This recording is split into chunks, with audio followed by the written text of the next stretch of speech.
इस दुनिया में कुछ भी अच्छा या बुरा बिना किसी कारण के नहीं होता है। दोस्तों, एक बार पुराने टाइम में एक गांव में एक गरीब औरत रहती थी और जब उसको एक बच्चा हुआ तब वो बिल्कुल स्वस्थ था। लेकिन एक बार किसी इंसिडेंट के वजह से उस बच्चे के हाथ की एक उंगली कट गई। उस बच्चे की माँ बहुत दुखी हो गई और वो सोचने लगी कि मेरे बच्चे के साथ ही ऐसा होना था। और वो औरत हमेशा भगवान को इस बात के लिए कोसती रहती थी कि पता नहीं भगवान को मेरे से क्या दुश्मनी थी कि मेरे ही बच्चे की उंगली काट ली। समय बीतता गया और उस गांव में एक दिन साधु के वेश में एक मायावी राक्षस आया।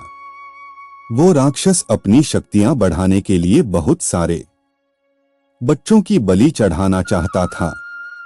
उसने उस गरीब औरत के बच्चे को भी किडनैप कर लिया।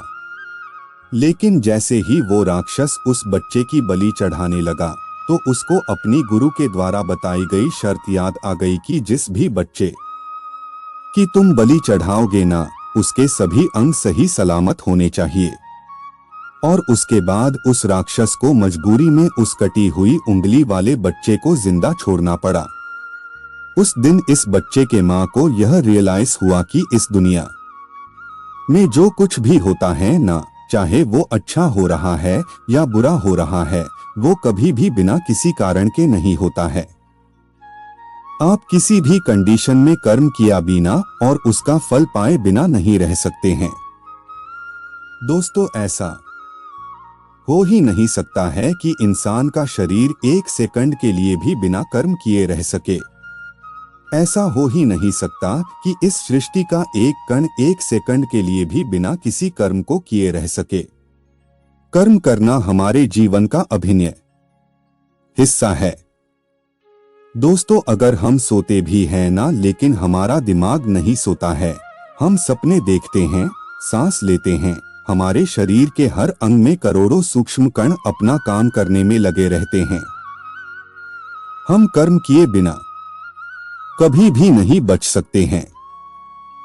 और ऊपर से भगवान यह भी बोलते हैं कि हमें किसी भी कर्म में बंध कर नहीं रहना चाहिए।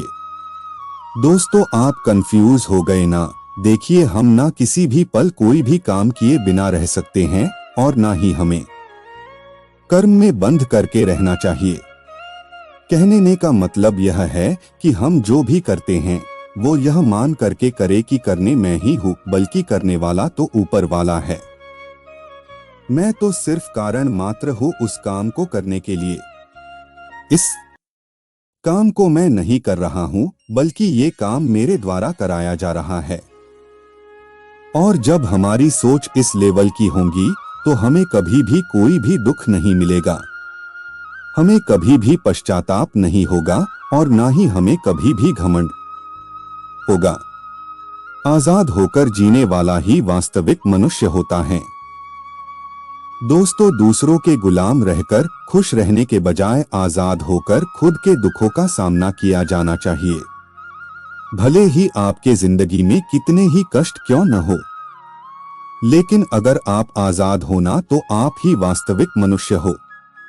श्री भगवद गीता में गुलामी को मौत से भी बुरा बताया गया है। दोस्तों, इंसान किस किस का गुलाम नहीं है? वो अपने दिमाग का गुलाम है, अपने विचारों का गुलाम है और उसके साथ अपनी आदतों का भी गुलाम है। कहीं काम कर रहे हो ना, तो किसी के गुलाम होकर काम कर रहे हैं। दोस्तों, दूसरों का साथ लेना और दूसरों का गुलाम बनना, इसके बीच में एक हल्की सी लाइन, और इस लाइन के उधर आप चले गए ना, तो समझ लेना कि आप किसी के गुलाम बन गए हैं। दोस्तों, वो लाइन है अपना खुद सेल्फ रिस्पेक्ट। जब तक कोई भी इंसान अपना सेल्फ रिस्पेक्ट के साथ कोई भी काम करता है तब तक वो आजाद है। लेकिन जब वो दूसरों के सामने इतना गिर जाता है कि उस इंसान की सेल्फ रिस्पेक्ट खत्म होने लगती है, तो उस इंसान की जिंदगी समस्याओं से घिर जाती है और वो गुलाम बन जाता है। इसीलिए दूसरों का गुलाम रहकर खुश होने से अच्छा है कि आजाद होकर खुद की समस्याओं का सामना किया जाए। वासना, गुस्सा और लालच, ये सब तीनों नर्क के दरवाजे हैं। दोस्तों, बिना किसी मकसद के तो हम लाइफ नहीं जी सकते हैं, और मकसद को पूरा करने के लिए हमारे मन में डिजायर का होना बहुत ही जरूरी है। लेकिन अगर वो मकसद केवल और केवल खुद तक ही सीमित रह जाए और आपको इस बात से कोई फर्क न पड़े कि आपकी डिजायर्स के वजह से सामने वाले का कितना नुकसान हो रहा है, तो दोस्तों ऐसी डिजायर बहुत दुख देने वाली बन जाती है, क्योंकि कभी न कभी उसके गलत नतीजों का मुकाबला आपको करना ही पड़ेगा। इसीलिए अपने मन में ऐसी डिजायर्स ही रखनी है जिससे दूसरों का नुकसान नहीं हो। गुस्सा।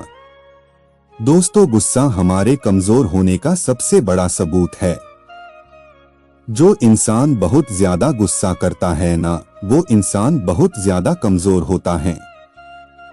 ठीक है, किसी के अच्छे के लिए गुस्सा होने की प्रैक्टिस कर ली तो यह समझ में आ जाता है। लेकिन दोस्तों, ये क्या बात हुई, बीपी हाई हो गई, आंखें लाल हो गई और पूरा आउट ऑफ कंट्रोल ही हो गया। लालच। दोस्तों, आपने सोने की मुर्गी के बारे में तो जरूर कहानी सुनी होगी। जो मुर्गी एक दिन में एक सोने का अंडा दे देती थी, लेकिन एक दिन उस मुर्गी के मालिक ने लालच में आकर ऐसा सोचा कि भैया ये मुर्गी हर रोज एक सोने का अंडा दे ही रही है, तो इसके पेट में न जाने कितने अंडे होंगे, और मैं हर रोज सिर्फ एक अंडा नहीं ले सकता। मैं आज ही इस मुर्गी का पेट काट कर सभी अंडों को बाहर निकाल लूंगा। और इस लालच के वजह आखिर क्या हो गया, सोने की अंडे देने वाली वो मुर्गी मर गई और अगले दिन से उस मुर्गी के मालिक को कुछ भी नहीं मिला। जितना उसको मिल रहा था ना, उसके लालच के वजह से वो भी उसके हाथ से छीन ले लिया गया। दोस्तों, इसीलिए वासना, गुस्सा और लालच, ये तीनों नर्क के दरवाजे हैं। और मैं मरने के बाद वाले नर्क की बात नहीं कर रहा हूँ, बल्कि नर्क समान जिंदगी जीना मरकर नर्क जाने से भी बुरा है।